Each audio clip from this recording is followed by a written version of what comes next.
The camera pans across a grand mansion bathed in the soft glow of morning light. A young woman, her worn shoes crunching on the gravel path, clutches a small bag to her chest. She looks up in awe at the towering iron gates. Her name is Maya, a newly hired maid who has no idea that this very house will change her life forever. Inside, a faint sound echoes, a piano melody, haunting yet beautiful, played by small trembling fingers. A little girl sits alone in the corner of the vast living room, her pale eyes staring into the emptiness, yet her heart beating in rhythm with every note. She is Lila, the blind daughter of a man too powerful, and too broken, to notice the music that fills his own home. Unseen behind the marble staircase, a tall man in a black suit watches. His expression is unreadable. His name is Alexander Reed, the CEO of one of the biggest corporations in the city, and the father who has forgotten how to smile. And as Maya unknowingly walks into that melody, her life collides with theirs in a way that none of them could ever expect. Fade in, newly hired maid plays piano with blind little girl, unaware her CEO father is watching from behind. Chapter 1, The Maid Who Heard the Silence. The day Maya arrived at the Reed mansion, she didn't expect anything more than a housekeeping job. Her mother had fallen ill, and the medical bills were rising faster than she could earn. Every job she'd tried ended the same way. People looked down on her, called her clumsy, unfit, too poor to belong in wealthy homes. But this time she'd promised herself she would last. Mrs. Clayton, the housekeeper, gave her a quick tour. No talking to the boss unless he talks first. No wandering around. And stay out of the music room, she warned sharply. But that very night, when Maya finished cleaning the west corridor, she heard something that made her stop, the faint sound of a piano. The melody was gentle, trembling like the voice of someone afraid to be heard. It came from the forbidden music room.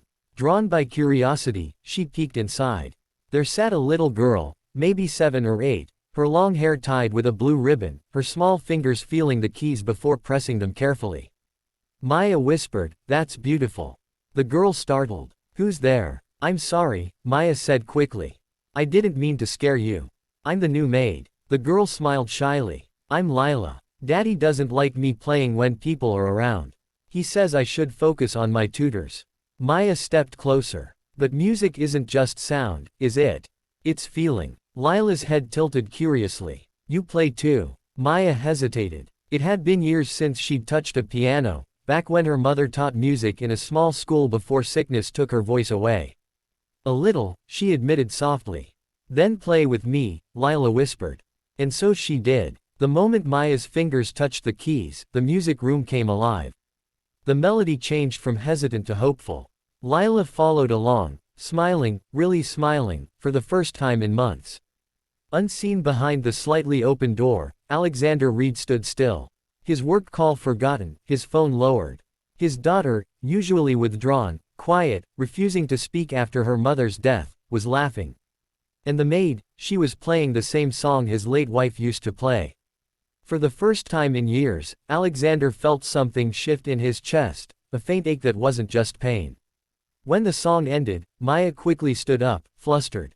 "I should go." But Lila reached out, her tiny hand grasping hers. "Promise you'll play with me again." Maya smiled, unaware of the eyes watching her from the shadows. "I promise." And that promise, innocent as it was, would soon change everything. Chapter 2, The Man. Behind the door. The next few days, Maya tried to keep her distance.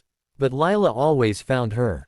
Whether it was in the garden or near the grand staircase, the little girl would call out, "Maya, can we play again?" And each time, Maya found herself saying yes.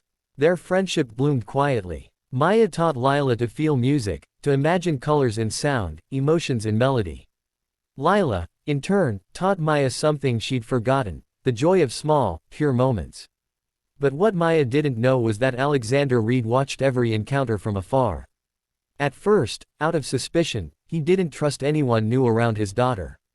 But as the days passed, suspicion turned to curiosity. He noticed how Lila's laughter returned, how her nightmares lessened.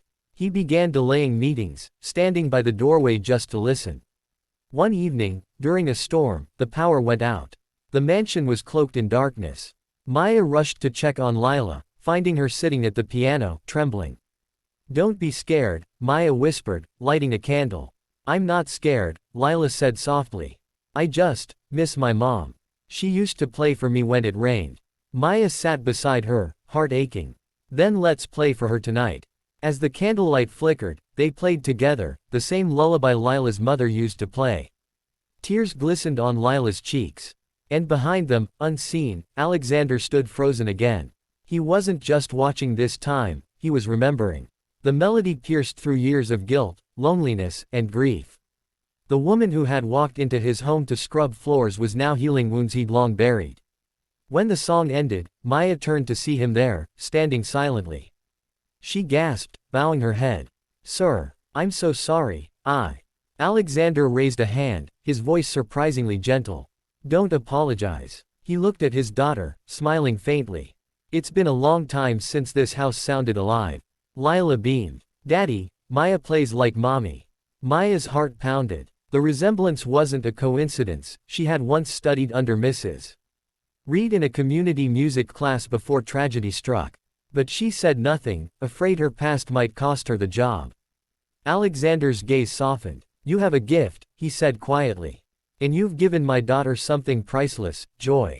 From that night on, he invited Maya to stay longer, help with Lila's music therapy, and soon the three of them found a strange, delicate rhythm, like a family slowly remembering its song. Weeks turned into months. Maya helped Lila prepare for a school recital, her first performance despite her blindness. When the day came, Lila played beautifully, her face glowing with confidence. As the audience applauded, she turned toward the crowd and whispered into the mic. This is for my mom, and for Maya, who taught me that you don't need eyes to see music, only a heart to feel it. Tears streamed down Maya's face. In the front row, Alexander stood, clapping slowly, his eyes glistening too. When Lila finished, he turned to Maya and said, You didn't just help her, you helped me remember what love sounds like. The camera fades as the three embrace on the stage, a maid, a blind girl, and a once cold CEO, bound together not by fate, but by music. Ending message. Narrator's voice. Sometimes the people who enter our lives quietly are the ones who help us hear again, not with our ears, but with our hearts. Maya came as a maid, but she stayed as a miracle.